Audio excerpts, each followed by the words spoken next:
Watermelon star doctor Diwakar அவர்களை அசிங்கமாக திட்டி பயங்கரமாக கழுவி ஊற்றி ஒரு வியூஸ் வாங்கணும் அப்படிங்கிறத நான் கூட பண்ணிட்டு போயிடுவேன். ஆனால் ரீசெண்டாக வா தமிழா வா அப்படிங்கிற ஷோவில் அவரை கூப்பிட்டு உட்கார வச்சு கலைஞர் டிவியில் ஒரு நடிகர் ஆரி அழகாக அவர் மனசு நோகாத அளவுக்கு சில விஷயம்லாம் வந்து சொல்லி அழகாக வந்து அனுப்பிச்சி வச்சார். ஸோ எனக்கு என்ன அப்படின்னா, வாட்டர்மெலன் ஸ்டார் வந்து கிரிஞ்சு பண்ணுறாரு, அவர் பண்ணுறது கிரிஞ்சு எல்லாமே வந்து ஓகே தான். பட் இன்னொரு பக்கம் என்னதான் ஒரு கிரிஞ்சு பண்ணாலுமே அவர் ஒரு ஃபிசியோதெரபிஸ்ட்டு. ஸோ அதுக்காக நான் வந்து அவரை வந்து மதிக்கிறேன். ஸோ பல பேருக்கு வந்து ட்ரீட்மெண்ட் பார்த்துருக்கிறாரு, பல பேருடைய கை கால்களை தொட்டு அவங்களுடைய வலியை போக்கியிருக்கிறாரு, ஜாயிண்ட்டு பெயின் இதெல்லாம் வந்து நல்லா ஒரு படித்து ஏதோ ஒரு ஒன்று பண்ணியிருக்கிறாரு. இன்னொரு சைடில் அவர் பண்ணுறதெல்லாம் வந்து ஓகே, சிலது ஃபன்னாக இருக்குது, காமெடியாக இருக்குது, சிலது கிரிஞ்சாக இருக்குது, ஓகே சகிச்சிக்கலாம். சம்டைம்ஸ் ஓவர் கான்ஃபிடென்ட்டாக பேசுகிறாரு. இந்த பக்கம் வந்து பார்த்தோம்னா அப்படியே நான் தான் சிவாஜி கணேசன் அப்படிங்கிற லெவலுக்கு வந்து ஒரு ஆக்டிங்லாம் கொடுக்குறாருன்னு வச்சுக்கோங்களேன். சரி, அது வந்து அதுக்கு அவர் அப்படி பேசுகிறதுனால தான் வந்து நியூஸ் சேனல் மற்ற சேனலுக்கும் வந்து ரீச் கிடைக்கும், அவருக்கும் ஒரு ரீச் கிடைக்கும். அது ஒரு பிஸ்னஸாக நம்ம பார்த்துப்போம்.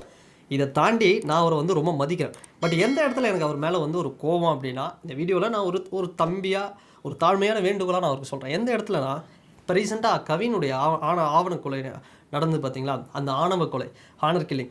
அப்போது அந்த டைமில் அவர் ஒரு கருத்து வந்து போட்டிருந்தார். என்னென்னா, இந்த மாதிரி வந்து எதுக்கு கண்ணு பேரண்ட்ஸ்க்கு வந்து அவர் பேசுகிறது பார்த்தா அவர் தான் பேசுகிறாரா இல்லை அவர் உடம்புல வந்து கவுண்டம்பாளையம் படத்துடைய ரஞ்சித்னு ஒரு டைரக்டர், ஒரு ஆக்டர் இருப்பார் பாருங்க, பழைய ஆக்டரு, அவர் தான் இறங்கி பேசுகிறார். எதுக்கு கண்ணு வேண்டாம், பேரண்ட்ஸ்க்கு பிடிக்கலாம் விட்டுறணும்.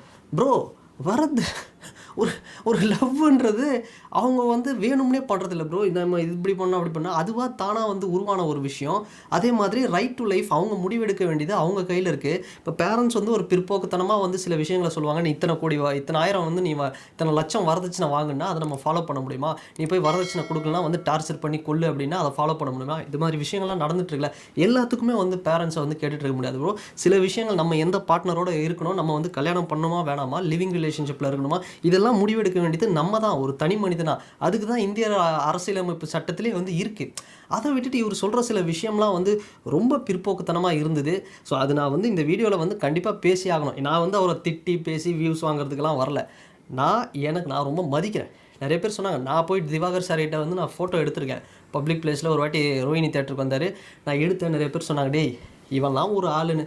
டே மச்சான், இவர் வந்து அப்படி சொல்லாத, அவர் நிறைய நல்லதெல்லாம் பண்ணிகிட்ருக்கிறாரு. அவர் ஒரு டாக்டர், ஃபஸ்ட்டு நம்ம அதை மதிப்போம். அவர் பண்ணுறது அதெல்லாம் இருக்கட்டும். பட் அதை தாண்டி அவர் கிரிஞ்சு பண்ணாலுமே ஒரு யோகி பாபுவுக்கு வந்து என்ன ஒரு விஷயங்கள்லாம் இருக்கோ அந்த மாதிரி அவர் நினச்சா ஃப்யூச்சரில் சினிமாவில் பெரிய லெவலுக்கு வரலாம். அவரை கொஞ்சம் அப்டேட் பண்ணிட்டா. எனக்கு தெரிஞ்சு மண்ணை சாதிக்குன்னு ஒருத்தர் இந்த மாதிரி தான் பண்ணிட்டு இருந்தார். பட் நடுவில் ஏதோ ஒரு பேட் டைமோ அவர் வந்து காணாமல் போயிட்டார். பட் டாக்டர் திவாகருக்கு நிறைய பேருக்கு வந்து பிடிக்குது.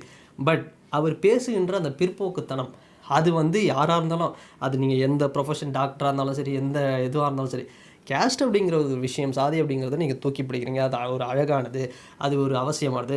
நீங்கள் லவ் பண்ணிங்கன்னா பேரண்ட்ஸ் வேணான்னு சொன்னால் வேணாம், பேரண்ட்ஸை கோஆப்ரேட் பண்ணி பண்ணுங்கள், சமூகம் என்ன சொல்கிறது, அவங்களோட கம்யூனிட்டி என்ன சொல்கிறது, இதெல்லாம் கேட்டு நடந்துக்கன்னு அப்படின்னு அட்வைஸ் பண்ணுறது, அது நீங்கள் உங்களுக்கு அந்த ஒரு இதுவே கிடையாது. நான் வந்து மதிக்கிறேன், டாக்டர் திவாகரை மதிக்கிறேன். பட் இந்த மாதிரியான ஒரு பிற்போக்கு கருத்து வந்து சொல்லும்பொழுது அது கண்டிப்பாக வந்து எனக்கு வந்து என்னடா இந்த மனுஷன் இப்படி. ஆனால் நம்ம ஒரு விஷயம் வந்து நம்ம பார்த்து போனேன், நல்லா எடுத்துக்கோங்க. ரஜினி சார் எந்த ஒரு பேக்ரவுண்டில் எந்த எல்லாமே வந்து கஷ்டப்பட்டு வந்தார். நல்லா பாருங்களேன், டாப்பில் இருக்கக்கூடியவங்க எல்லாருமே அந்த கேஸ்ட் ரிலிஜன் இதுக்கெலாம் வந்து ஒரு அப்பாற்பட்டவங்க தான் இருப்பாங்க. இப்போ ரஜினி சார் எடுத்துக்காங்க, அவரோட ஒய்ஃப் யார் லதா மேடம், அவங்க வந்து ஒரு பிராமின் கம்யூனிட்டி. ரஜினி சார் ஒரு நான் பிராமின். பார்த்தீங்கன்னா தனுஷ் சாரும் ஒரு நான் பிராமின். ஸோ அந்த இடத்துல வரும்பொழுது ஒரு மிக்சட் ஆஃப் ஒரு ஒப்பீனியனாக இருந்தாலும் அவங்க வந்து அதெல்லாம் தாண்டி ஒரு சாதனைன்னு வரும்போது அது வந்து அதெல்லாம் பார்க்குறதில்ல. அதனால தான் இன்றைக்கும் நான் ஒரு பெரிய பொசிஷனில் இருக்கேன். அஜித் சார் எடுத்துக்கேன், அவரோட wife Shalini madam Roman Catholic Christian நினைக்கிறேன். அங்கே பாருங்கள், அங்கே கேஸ்ட் ரிலீஜன் எல்லாமே உடையுது. இப்போ இந்த பக்கம் பாருங்கள், சூர்யா சார் அவர் நினச்சிருந்தா அவர் பேர் பக்கத்தில் அவரோட கேஸ்ட்டை போட்டு அது ஒரு பெருமை பேசியிருக்கலாம், அங்கேயும் உடையுது. ஸோ இன்னொரு பக்கம் நம்ம விஜய் சார், ஜோசப் விஜயாக இருந்தாலும் அவங்க வீட்டில் 2 சாமியும் கும்பிடுவாங்க, அந்த இடத்துலையும் வந்து எல்லாமே உடையுது. ஸோ அவர் தளபதியும் பார்த்தோம்னா இப்போ நோ கேஸ்ட் நோ ரிலீஜன் அந்த லெவலுக்கு தான் வந்து அவர் நீங்கள் எந்த இடத்துலையுமே வந்து ஃப்ரேம் பண்ண முடியாது, ஒரு யூனிவர்ஸ் லீடர். இந்த ஜெயிச்சவங்க எல்லாருமே பார்த்தோம்னா சினிமாவாக இருக்கட்டும், எந்த ப்ரொஃபஷனாக இருக்கட்டும், அவங்க ஒரு முற்போக்கான சிந்தனையோடு இருப்பாங்க. இந்த ஜெயிக்கணும்னு நினைக்கிறவங்க நல்ல டேலண்ட் இருக்கும், அவங்க காணாமல் போயிருப்பாங்க. பழைய ரெக்கார்ட்லாம் எடுத்து பார்த்தீங்கன்னா நடிகர்கள் டைரக்டர்ஸ் அவங்கெல்லாம் பார்த்தோம்னா காணாமல் போயிருப்பாங்க. பெருசாக வந்து அச்சீவ் பண்ணியிருக்க மாட்டாங்க. ஒரு லெவலில் அப்படியே ஸ்டாப் ஆகிட்ருக்கும். அதுக்கு காரணம் என்ன, அந்த ஒரு முற்போக்கு சிந்தனை இல்லாமல் ஒரு பிற்போக்குத்தனமாக வந்து யோசிக்கிறது தான். அந்த கேஸ்ட்டு, அது ஒரு பெருமை, அது ஒரு இது, அந்த ரிலீஜியஸ் கிளாஷு, அந்த ரிலீஜியன், என்னோடய ரிலீஜியன் பெருசு, இது மாதிரி சண்டைலாம் போட்டுட்ருக்காங்கன்னா பெருசாக வந்து வரமாட்டாங்க. ஸோ அந்த மாதிரி நீங்கள் அந்த லிஸ்ட்டில் போய் ஜாயின் பண்ணி அந்த லிஸ்ட்டு குரூப்பில் போய் சேர்ந்து நீங்கள் வந்து வீணாக போயிடாதீங்க அப்படின்னு தான் வந்து நான் சொல்கிறேன். ஏன்னா இந்த ஒரு பிற்போக்குத்தனம் அப்படிங்கிறது எப்படி தெரியுமா, டாக்டர் திவாகர்னு ஒருத்தர் இருக்கிறாருன்னு வைங்களேன். அவர் டாக்டராக இருந்தாலும் சரி, அவர் எவ்வளோ பெரிய பொசிஷனாக இருந்தாலும் சரி, அவரை கடைசி வரைக்கும் ஒரு கோமாளியாகவே வச்சுருக்கோம். அது வந்து முன்னேற விடாது. இப்போ ஜெயித்தவங்கலாம் பாருங்கள், ஒரு பெரிய இப்போ கமல் சார் உலகத்தின் தலைச்சிறந்த ஒரு நடிகரில் ஒருத்தர்.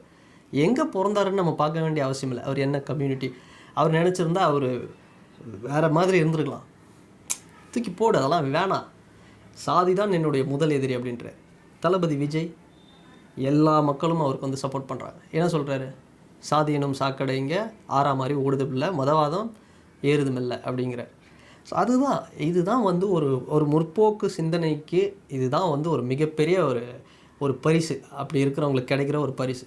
அதனால் ஒரு தாழ்மையான ஒரு வேண்டுகோள். அந்த வீடியோவில் நான் பார்த்தேன் திவாகர் அண்ணனோட இன்டர்வியூ. ரொம்ப கஷ்டமாக இருந்தது அவர் இப்படி பேசுனது. ரொம்ப பிற்போக்குத்தனமாக பேசிகிட்ருக்காரு. அதிலேருந்து கொஞ்சம் வெளியே வரணும். அது உங்களையே வந்து அது ஒரு காலி பண்ணிவிடும். அது ஒரு எப்படி சொல்கிறது, அது ஒரு வைரஸ் மாதிரி. அது மோசமான கொரோனாவோடலாம் மோசமான ஒரு வைரஸ். அது உங்களை காலி பண்ணிவிடும். நல்ல திறமை இருக்குது. அண்ணன் நினச்சா யோகி பாபு மாதிரி வரலாம். ஒரு தம்பி ஒரு தாழ்மையான வேண்டுகோளாக வந்து விடுக்கிறேன். ஸோ இந்த மாதிரியான ஒரு பிற்போக்குத்தனத்துலேருந்து நீங்கள் கொஞ்சம் வெளியே வந்தால் நல்லாயிருக்கும். அதுக்காக தான் இந்த வீடியோ பதிவு அப்படிங்கிறது. ஸோ இதில் நான் பேசின சில விஷயங்கள் நான் அவரை காயப்படுத்தணும் அப்படிங்கிறதுக்காக இல்லை. ஜென்ரலாகவே இந்த மென்டாலிட்டியில் இருக்கக்கூடியவங்க நிறைய பேர் இருக்காங்க. ஸோ அவங்களும் வந்து இது மாதிரியான விஷயங்கள் வேறு வழியில் மாறி தான் ஆகணும். ஸோ வேறு ஆப்ஷனே இல்லை. காலம் வந்து ஏற ஏற வந்து வருடங்கள் ஏற ஏற இது மாதிரியான பிற்போக்குத்தன்மையிலேருந்து நம்ம வெளியே வரணும். ஸோ இல்லைன்னா நம்மளை இன்னும் ஒரு 200 வருஷம் பின்னாடி கொண்டு போய் விட்டுருவாங்க, இன்னும் மோசமாகிடும். ஸோ அதனால் இதுக்கு ஒரு எண்டு வைக்கணுன்றதுக்காக ஒரு வீடியோ, ஒரு பதிவு. ஸோ இந்த வீடியோ பற்றின உங்களுடைய கருத்துக்கள் என்ன அப்படிங்கிறது இந்த கமெண்ட் செக்ஷனில் பதிவிடுங்க. அண்ட் வேறு ஒரு வீடியோவில் வேறு ஒரு கான்டென்ட்டில் நான் உங்களை பார்க்குறேன்.